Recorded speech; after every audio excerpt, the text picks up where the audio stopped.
बिहार की जनता पूछना चाहती थी, इसलिए भाग गया।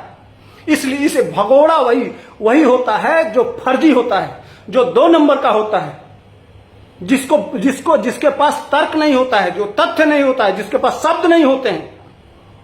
और वह एक तो हिंदी में बोल नहीं सकता था, दूसरा रेला जाता उस सिपाही की तरह से। उस सिपाही जो आई थी, आई डोंट नो हिंदी, अंग्रेजी में सवाल करने पे वो बोल रही थी आई डोंट नो हिंदी, उसी तरह से यह भी रेला जाता है। रेलाई के डर से भाग गए भाई। कहें रुकना था, जवाब देना था। जनता है, जनता जनार्दन है। बिहार के जो ये चाचा भतीजे की जो जोड़ी है ना, यह जो गुल खिला रही है, उसका जवाब जनता देगी। जनता के मन में जो सवाल है, जब सवाल का जवाब नहीं मिलता है तो जनता पूछती है, और जब जवाब नहीं मिलता है तो रिलाई भी करती है।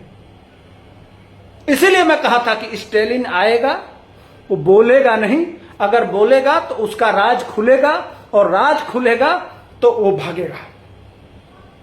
इसलिए कल मुद्दा न बन जाए, पूरे जितने मीडिया के लोग हैं यह मुद्दा न बना दें कि तेजस्वी यादव वहां पहुंचे थे तो वह अंग्रेजी में बोले थे, वहां के लोग अंग्रेजी पसंद करते हैं, तो स्टेलिन की जिम्मेदारी हम लोग भी प्रश्न उठाए थे कि यहां आके उनको जितने प्रेस कॉन्फ्रेंस, चूंकि बिहार है, बिहार में हिंदी भाषी लोग रहते हैं, राहुल गांधी से लेकर सारे लोग, अंग्रेजी बोलने वाले भी जितने लोग थे सारे लोग हिंदी में ही बोले हैं।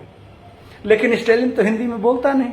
वह समझ रहा था कि अगर मैं हिंदी में बोलूंगा तो फिर तमिलनाडु वाले पूछेंगे कि आप हिंदी का इतना विरोध करते हैं, आपकी राजनीति ही हिंदी विरोध पे है, तमिल स्पेशल भाषा को आप प्रिफर करते हैं, हिंदी भाषियों को दूसरी नजर से देखते हैं। हर तमिलनाडु वाले को इसी तरह का वातावरण और इसी तरह का माहौल, एक तरफ यह कहा जाता है कि देश को बांटना चाहती है, तो तमिल वाले देश को नहीं बांटना चाहते हैं। जो स्टेलिन आया था वह देश को नहीं बांटना चाहता है। हिंदी इस देश की भाषा नहीं है। बहुसंख्यक लोग, इस देश में बहुसंख्यक लोग हिंदी नहीं बोलते हैं। स्टेलिन को हिंदी नहीं बोलना चाहिए। क्यों फटती है उसकी हिंदी बोलने में? क्यों ये अलग, हर चीज में अलग अलग क्यों?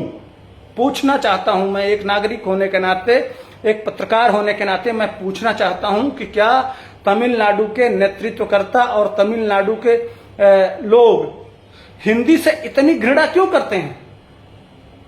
मनीष कश्यप भाई से जो मिलने वहां पत्रकार जा रहे हैं, उनकी भी समस्या वही सुनाई दे रहा है कि भाषा की बड़ी दिक्कत है।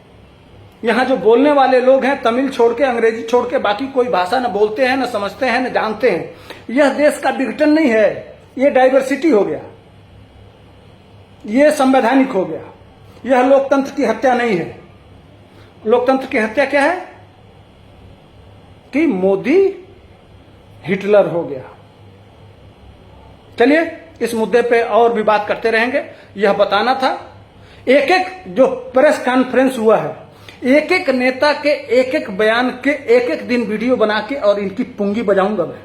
मेरे पास है हर रोज 8-9 मिनट का वीडियो, ये जितने प्रेस कॉन्फ्रेंस किए हैं इनकी बजाते रहूंगा। मेरे वीडियो को लाइक करिए, शेयर करिए, सब्सक्राइब करिए, पहुंचाते रहिए। मैं इनकी ईंट से ईंट बजाता रहूंगा। जय हिंद, जय भारत।